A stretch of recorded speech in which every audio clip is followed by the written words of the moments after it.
حضرت ابراہیم علیہ السلام کی عادت یہ تھی کہ جب تک کوئی مہمان نہیں آ جاتا تھا اتنی دیر تک کھانا نہیں کھاتے، بھوک لگتی تو کوئی مہمان ڈھونڈتے تاکہ اس کے ساتھ بیٹھ کے کھانا کھاؤ۔ کھانا جتنا بھی مرغن اور جتنا بھی جو ہے وہ پر تکلف کیوں نہ ہو، اگر مہمان کے ساتھ کھایا جائے گا تو اس کا قیامت کے دن کوئی حساب نہیں ہوگا۔ اچھا، وہ ایک دن مہمان ڈھونڈنے نکلے تو ایک بوڑھا شخص ملا تو اسے اپنے ساتھ گھر میں لے آئے، بٹھایا دسترخوان پہ۔ جب کھانے کا وقت آیا تو کہا کہ اللہ کے نام سے شروع کرو۔ اس نے کہا میں تو اللہ کا نام نہیں لوں گا، میں تو بتوں کا پجاری ہوں، بتوں کو پوجنے والا۔ حضرت ابراہیم علیہ السلام نے کہا کہ تیرے ساتھ میرا تعلق کوئی کاروباری، کوئی ذاتی، کوئی اور تو ہے نہیں، میں رب کے لیے ہی تو تجھے کھلا رہا ہوں، اور اگر تو رب کا نام ہی نہیں لے گا تو پھر میرا تیرا رشتہ کیا باقی بچتا ہے؟ اس نے کہا میں چند لقموں کے لیے اپنے بتوں سے بے وفائی نہیں کر سکتا۔ حضرت ابراہیم نے کہا تو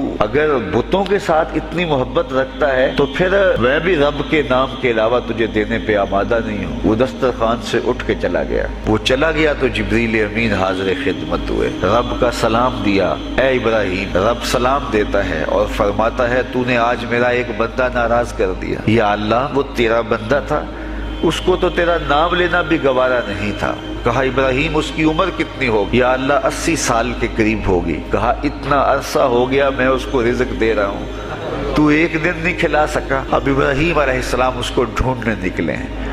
وہ کسی پہاڑ پہ چڑھ رہا تھا، دور سے آواز دیو میاں آ جاؤ، کھانا ٹھنڈا ہو رہا ہے۔ اس نے کہا تم تو بڑے سخت تھے، لہجے میں رویے میں تبدیلی کیسے آ گئی؟ کہا کہ اسی رب کا پیغام آیا ہے کہ مجھے اتنا عرصہ ہوا اسے کھلاتے ہوئے، وہ مجھے نہیں بھی مانتا تھا، پھر بھی میں اس کی ضروریات کو پورا کرتا رہا ہوں، اور تم ایک دن نہیں دے سکے؟ تو آؤ کھانا ٹھنڈا ہو رہا ہے۔ کہا تیرے رب کا نام نہیں لوں گا، کہا نہ لینا۔ کہا اتنی تبدیلی؟ کہا اسی رب کا سندیش آیا ہے، اسی رب کا پیغام آیا ہے۔